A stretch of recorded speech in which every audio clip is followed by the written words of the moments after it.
dia. Vamos para a gravação da nossa última parte, terceira e última parte deste módulo 2 da aula um,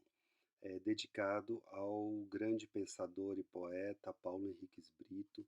premiadíssimo, conhecidíssimo, todos vocês já devem ter ouvido falar dele, se não ouviram falar, eu recomendo vivamente a leitura do trabalho dele e que está sintetizada mais recentemente num livro chamado A Tradução Literária, que é de 2012, se eu não me engano. Os textos do Paulo Henriques começam a datar do final dos anos 90 e o pensamento dele se constrói num primeiro momento em oposição, em tensão com uma das correntes de pensamento dominantes da época, que era a desconstrução, sobretudo a Rosemary Arrojo. O Paulo Henriques ele vai, ao longo dos anos, a partir de várias dimensões do texto, várias questões que a tradução de poesia coloca, explorando, por exemplo, a distinção entre criação e tradução, e sempre procurando o quê? Uma objetividade, uma precisão no modo de se entender o que seria a tradução de poesia. Nesse sentido, o texto, para uma avaliação mais objetiva da tradução de poesia, me parece sintetizar de uma maneira bastante clara quais são as prioridades que estão colocadas no pensamento do Paulo Henriques. E nesse sentido, é possível, é claro que é um pensamento que ainda está se construindo, ainda está se elaborando. Recentemente, os escritos dele sobre o verso livre são prova da vivacidade e da renovação desse pensamento, mas no que diz respeito ao coração duro da reflexão dele, me parece que esse texto é especialmente interessante. Infelizmente, eu não consegui fazer um PDF da versão que está publicada em livro, mas o Paulo Henriques muito gentilmente já tinha me enviado numa outra ocasião um doc,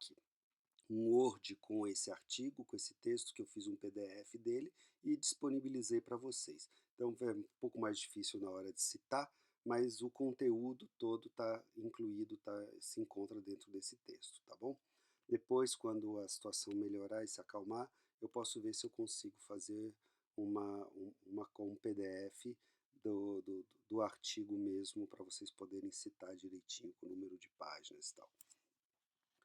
No que diz respeito, então, a esse texto, o que me chama a atenção, o que eu sempre procuro refletir a partir dele, primeiro é essa maneira de definir o que seria a correspondência para ele. Então, no caso, nós temos a ideia de recriação no Visioli, temos a ideia de significância no Mário Laranjeira, e no caso do Paulo Henriques, o que domina é a ideia da correspondência pensada como a busca de um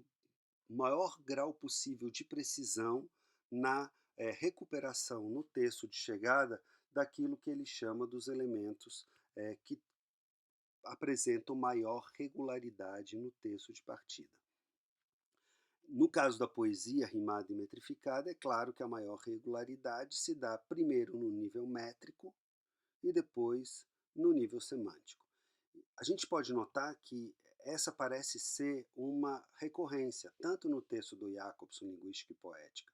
quanto no texto do Mário Laranjeira, ao falar da gramaticalidade, ou no texto do Visioli,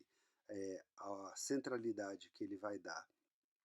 para essa dimensão do que ele chama de ritmo, sempre começando pela métrica, a gente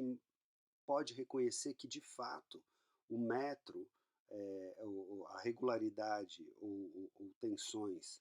metro-rítmicas, elas têm sido um ponto de partida fundamental para as discussões sobre tradução de poesia. E no caso do Paulo Henriques, isso fica bem evidente pelo fato de ele colocar esse como primeiro nível de correspondência a ser levado em conta na hora de se traduzir um poema. Toda a discussão dele, inclusive, sobre o verso livre, é uma discussão que é também informada por essa consciência.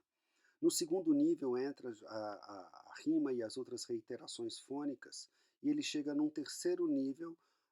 a fazer algumas considerações sobre os aspectos semânticos. O que a gente nota é que essa objetividade ela é muito útil para ajudar a organizar as ideias, mas no caso da correspondência do Paulo Henriques Brito, a gente às vezes corre o risco de diminuir ou de olhar com menos atenção para a dimensão semântica do texto. Então essa é a minha grande crítica que eu faço,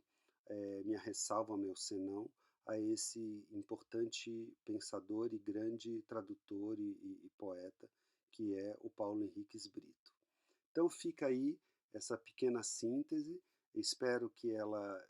convide vocês a ler os textos e ela suscite interessantes questões que vocês podem trazer para nós na forma das perguntas, as quais eu vou responder num vídeo a todas as perguntas. Eu vou mandar um e-mail também para vocês, para que vocês possam mandar direto para o meu e-mail as respostas de vocês, tá bom? É isso, boa sorte, boas leituras e muita saúde para vocês e para os seus.